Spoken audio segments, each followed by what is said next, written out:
Hello, welcome back to the channel. Today I'm going to be talking about 2-gear versus 4-gear diffs. Now, it's one of those things that's been quite recent, like sort of last 5 years. A lot of people have started running 2-gear in diffs, mostly in 2-wheel drive, but even sometimes in 4-wheel drive and things as well. So why would you take 2 gears out of your diff and decide to run 2 gears instead of 4-gear?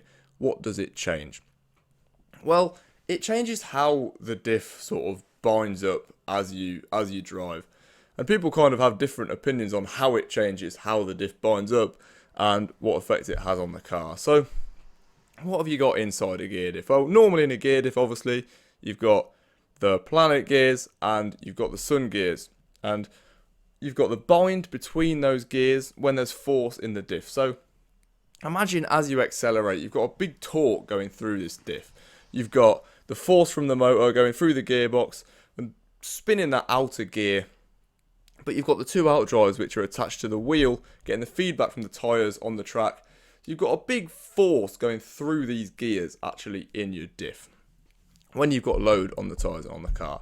And that force in those gears is going to respond a lot differently and lock more or less whether you've got 2-gear or 4-gear. So that's the one type of lock-in that happens inside a diff. When there's a lot of force going through the diff, sort of the force of the tyres and the track and the push of the motor are opposing each other, it locks those gears together. So that's one of the types of lock-in that you get inside a diff. The other thing that happens with a diff is it can be turned quicker or slower. And when you've got a gear diff, the faster that it's being turned, effectively the stiffer that it gets. And that's because the oil is rubbing against each other and sort of pushing past each other. And as it starts to spin faster, that friction becomes more and becomes higher, and the diff sort of ramps up in viscosity as it turns faster. So there's actually kind of two types of lock-in going on inside a gear diff. And I don't think anyone truly knows what actually happens when you take 2 gears out of the diff. What happens, everyone can have their sort of own opinions, but I don't think anyone's ever done a scientific study on what locks up more or less when you have 2 or 4 gears in the diff. I think what happens is that when you run 2 gear in a diff, I think that the lock-in of the gears under load is more. So I think the gears lock together harder when you've got that force from the motor. You've got the force on the tyres. When the diff is under the maximum force, when the teeth are about to snap off it, that's when I think the 2 gear actually has the gears locked together more and actually becomes harder to turn. But I think because there's so much more room in the diff with 2 gears, you've got a lot more oil, less gear, sort of less moving around in there. I think the viscosity of the diff doesn't ramp up as much when you spin the tyres. So when you actually turn the diff faster and faster, I don't think the viscosity actually increases as much with 2 gear. So you've kind of got different loads and forces going on. I think that's what happens, but really nobody knows, and we just know the feel that it has on track. And what is that feel? When would you like to use 2 gear? When would you like to use 4 gear? Now, generally, how it feels 2 gear is it feels like it turns more aggressively into the corners for definite. So usually when you put 2 gears in your diff, it's going to feel a lot lighter. So I'm talking about this as if when you say you were running 4 gear 10k, you'll put 2 gear in and you'll go 20k, something like that. You sort of double the oil, and that makes it feel similar to what it would have been with the 4 gear. Yeah, so 2 gear usually feels like it turns more into the corner. It's kind of freer, and it feels like you definitely have more steering off power into corners. And then it feels like when you accelerate, the car drives in a much straighter line. So you steer more into the corner. When you accelerate, the car just sort of drives straighter, doesn't slide as much at the back. And sometimes feels like it does drive forward faster and harder as well with the 2 gear. You actually feel like you have more drive and you drive in a straighter line.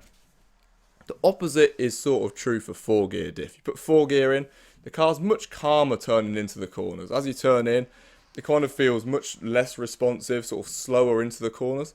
As you get on throttle, you get a lot of on-power steering with the 4 gear diff.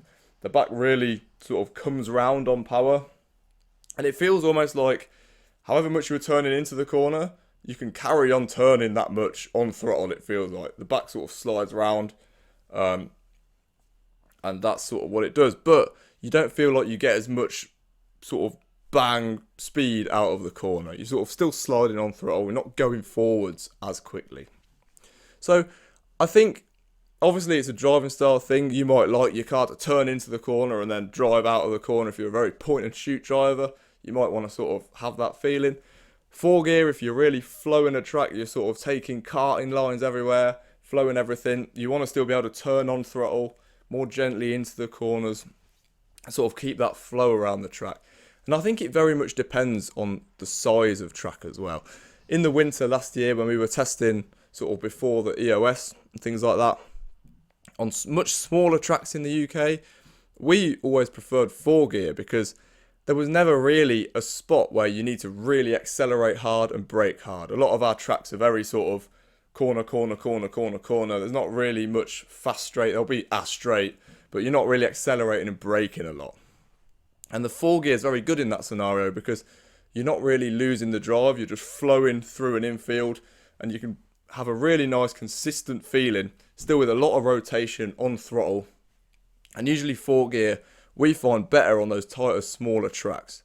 But at something like an EOS or a really big track where you sort of got a lot of almost full throttle for a while, braking for a while, corner, full throttle for a while, braking for a while, corner, it feels like in those scenarios the 2-gear is actually a little bit better. You kind of have the steering in the corner, then you have a lot more drive out of the corner, and it kind of feels like sometimes when you've got to really put the throttle on, the 4-gear can feel inconsistent because it makes the back sort of slide around and not just go forwards.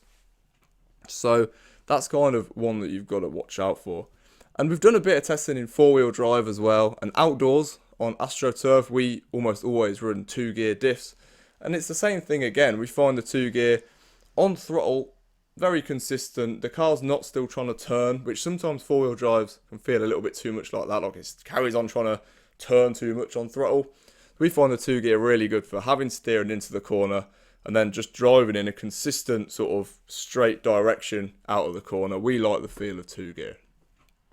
So yeah, I think it's one of those things where really you've got to try it for yourself depending what track you're on. I'd say generally smaller tracks we prefer 2-gear, and on the smaller tracks we preferred 4-gear, and on the larger tracks we preferred 2-gear, or tracks with sort of more straight brake, big open sections we preferred 2-gear. So yeah, give it a go for yourselves, see what you think, and I'll see you in the next one.